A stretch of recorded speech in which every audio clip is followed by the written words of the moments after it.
Hello everyone, welcome back to Pixel Village and I'm Radha Krishnan. Welcome to our brand new studio. Well, it is not completely ready, but we thought, it was getting, forever to get ready. So I said, let's start somewhere.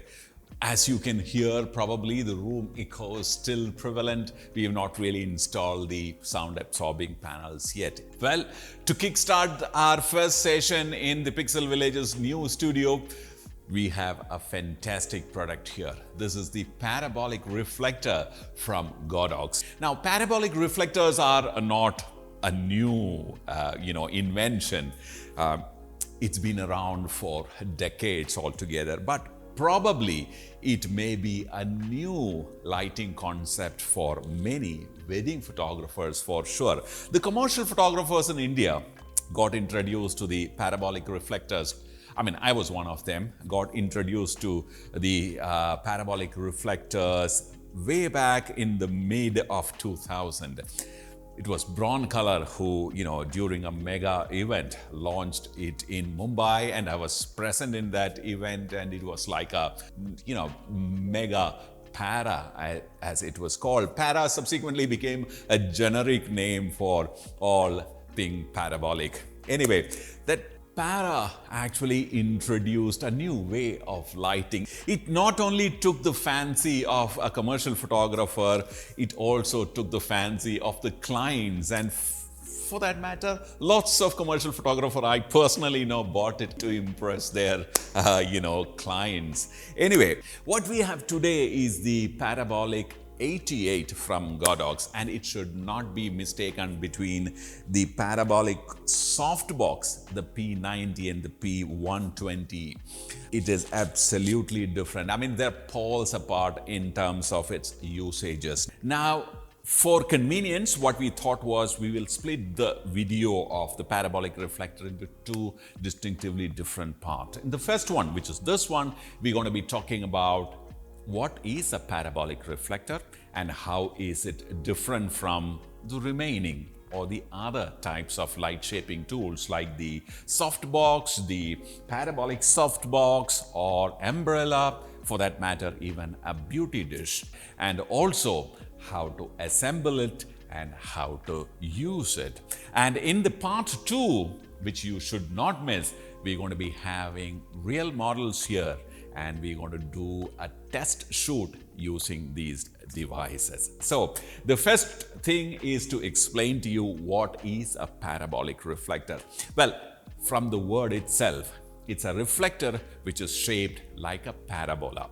The advantage of using this reflector compared to the parabolic softbox is the way the light source is placed in the light shaping tool itself. Now, this, like I said, is a softbox, right? Of course, I have not attached the diffusion cloth in front, but the difference is that in this light shaping tool, the source sits on the back end of the light shaping tool and throws light straight in front. Whereas in the parabolic reflector, the source sits inside and it throws a light into the parabola, and what we're going to use is the reflected light. Not only that, we can actually change the distance of the source from the center of the parabola using a rod. Okay, what happens is in this, the source stays exactly at the same place, and here the distance of the source changes, thereby the size of the beam also changes. So technically, a parabolic reflector is many light sources or light shaping tools bundled into one. I will demonstrate all that in this segment, okay?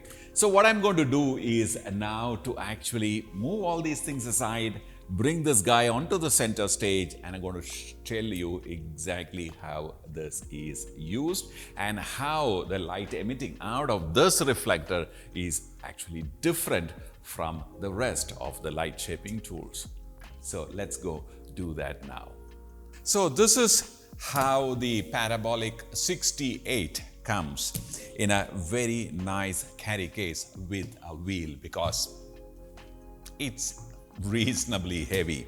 So this is the smallest one, right? 68 is the smallest. You have the 88, you have the 128 and the 158. All, indicates the numeric value, indicates the diameter of the front side of the parabola. So the 158 will definitely be much longer and definitely will be more heavier. Okay, so this comes with enough protection on both sides and a very, very strong zip, right? It opens up, it is properly padded, and everything sits inside very comfortably. This is the parabolic reflector. Let me keep it aside. Then you have the focusing rod. All right, let me keep it aside here. The next one is this very bright yellow pouch. It has two handles, this is very important, by the way, okay? You should not leave this behind when you go out on assignments with the parabolic reflector, because without which you will not be able to actually set the parabolic reflector up. So I'm going to keep it aside here.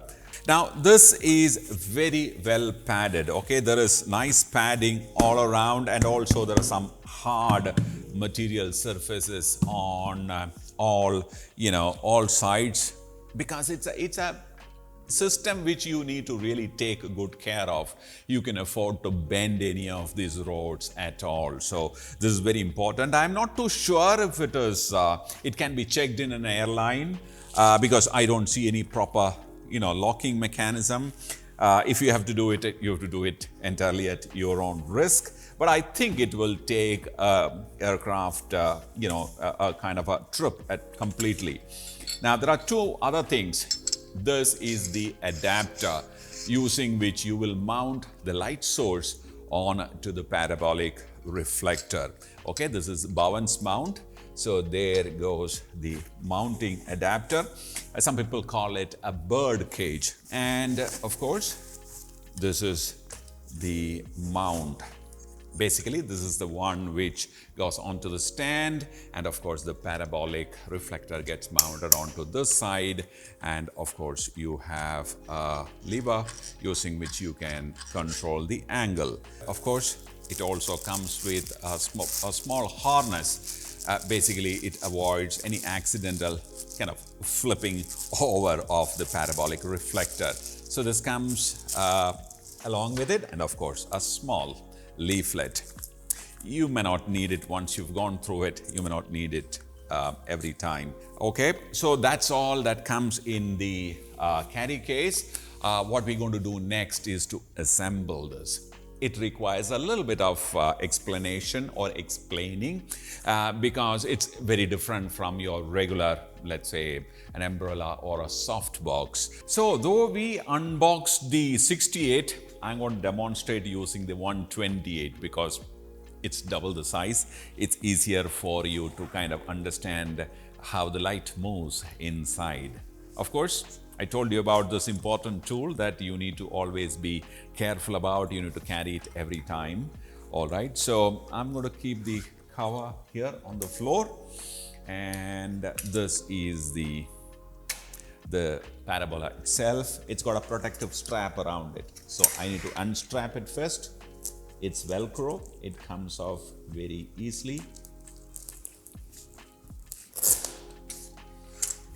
And you need to look for two red marks, one on the black ring, and there's a hole next to it. Insert one handle there, and there is another one on the metal area.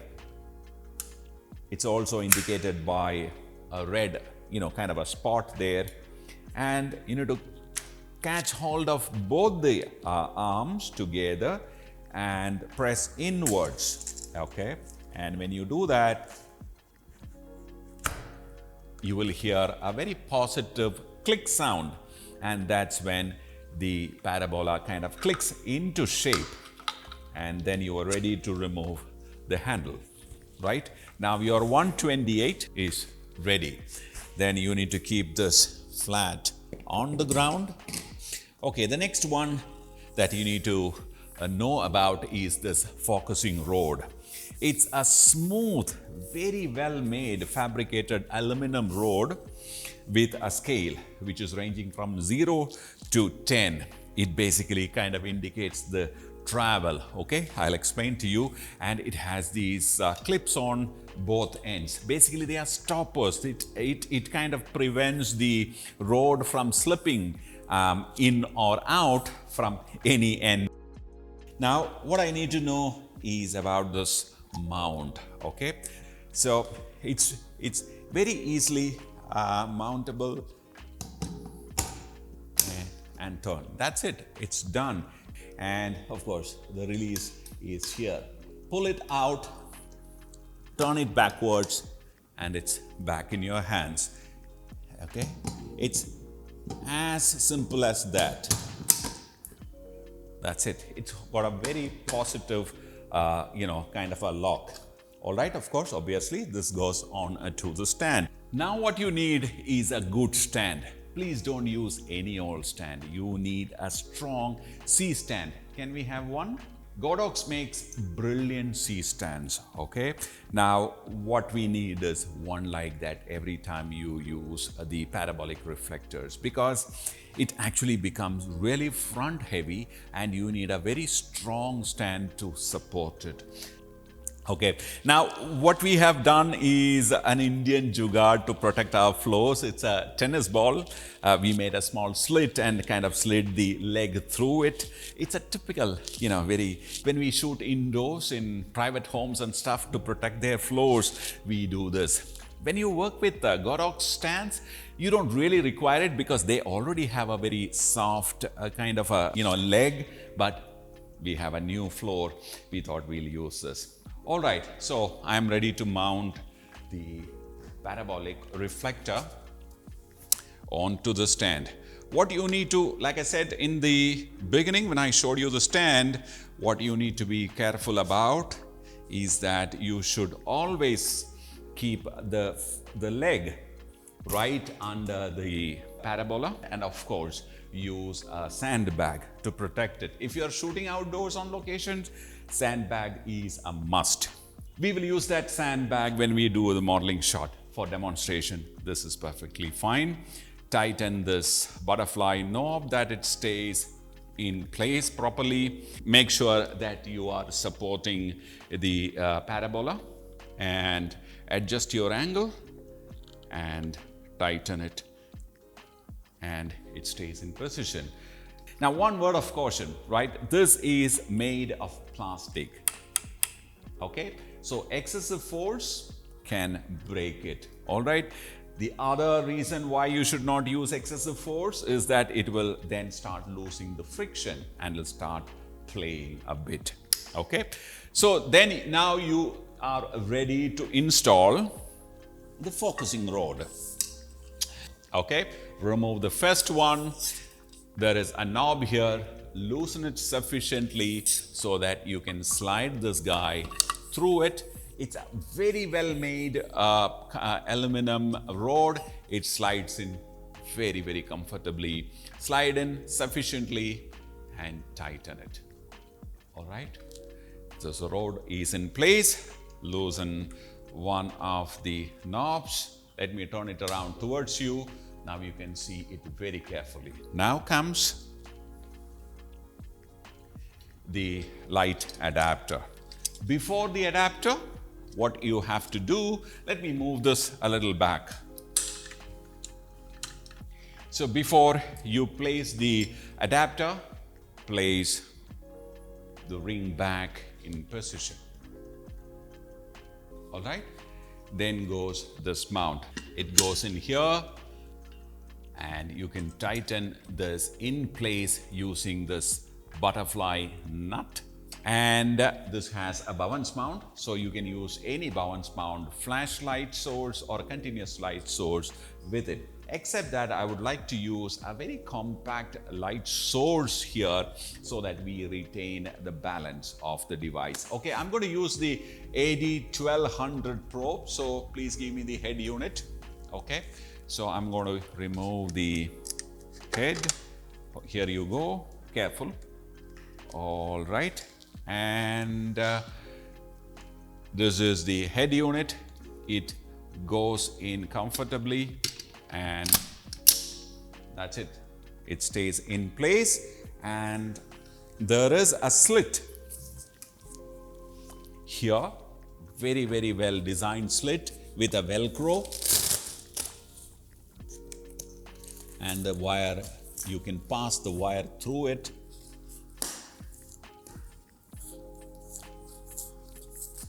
Make sure that you leave sufficient length inside so that we can, in case if it required, you can move the light backward and forward comfortably.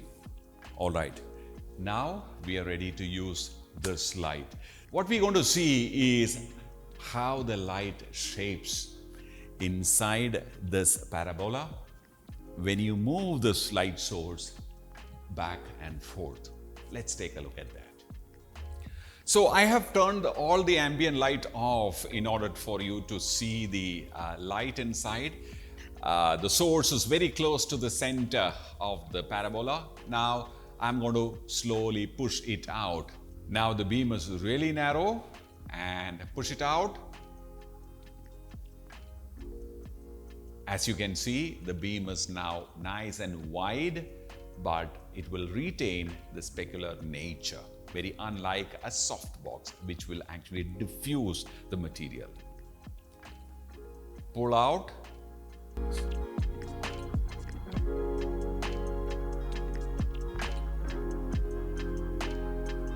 Nice. Now it's nice and sharp.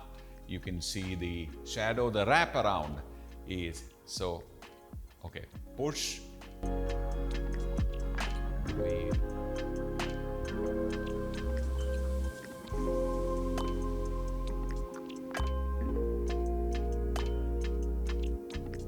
Pull.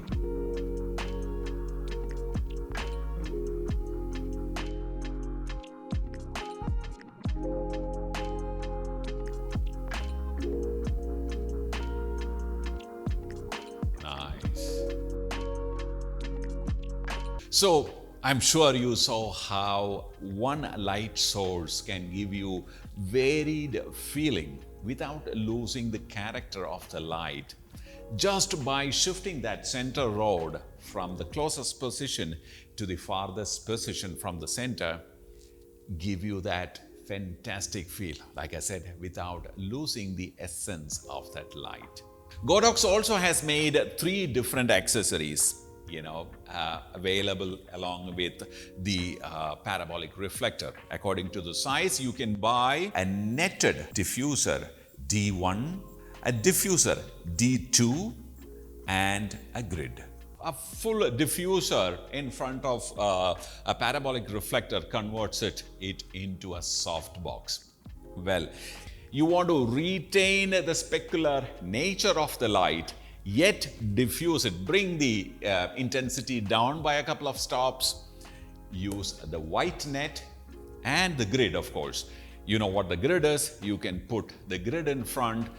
It will further kind of narrow down the beam, avoid additional spill, etc. You can use them in combination as well. So this actually is a highly versatile device. It is available now in India to buy. We will add a link in the description. If you use Pixel #5, you will be eligible for an additional 5% discount. So in the part 2, we're going to be putting this beauties into actual use, and we're going to do a beauty shot and also a glamour shot. So don't miss the part 2. If you are interested in learning photography, please head over to pixelvillage.com. We have a set of fantastic photography teachers there taking classes for you. They're all recorded sessions. You can watch the bouquet of offering, and if you like it, you can subscribe. Bye for now.